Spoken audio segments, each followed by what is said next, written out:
Yan, so guys, ito naman ang ating i-before and after.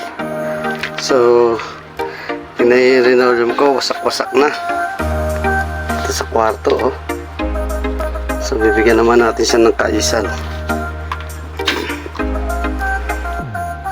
So, maliit lang yung room ko. Tagal na kasi niyan. So, nagkanda sira-sira na. So, dapat na siyang baguhin at ayusin. So, panoorin nyo hanggang mamaya kung ano ang kalalabasan ng aking gagawing before and after sa aking flooring.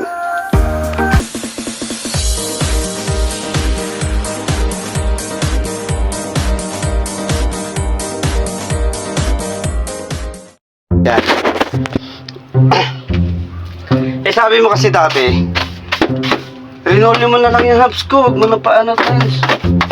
Marto lang yun. Oo nga, kasi nga dapat pinaano mo yun, pinakinis. Paano papakinisan eh? Tinirang ko na bigla yan. Ginawa ko na siyang kwarto agad. Exactly.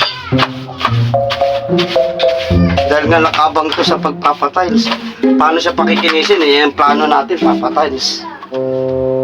Hala siya, di ba nga sinabi ko nga sa'yo na hindi, pwede mo naman hindi mo na lang yan ipatiles kasi nga isang higaan mo siya, binubuo na yung isang kwarto niya.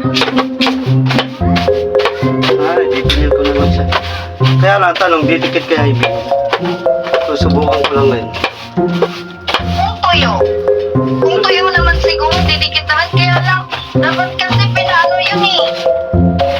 Pinakinis. Try lang natin.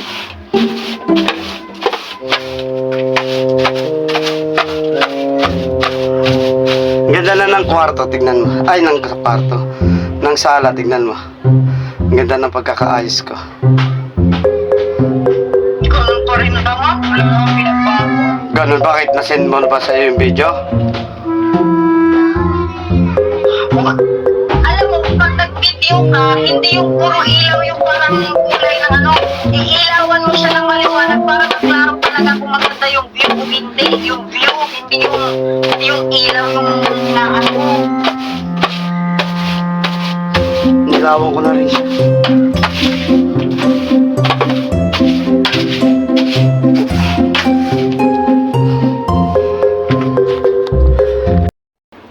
Yan, so medyo malapit na tayo matapos.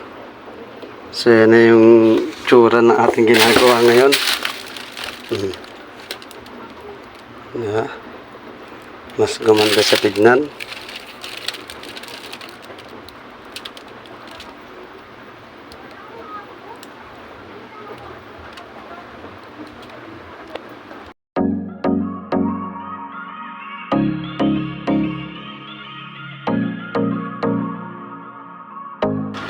Yan, so guys, ito na ngayon yung after ng ating kwarto.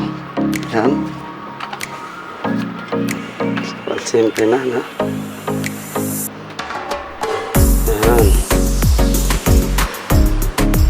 So, yan yung aking kwarto.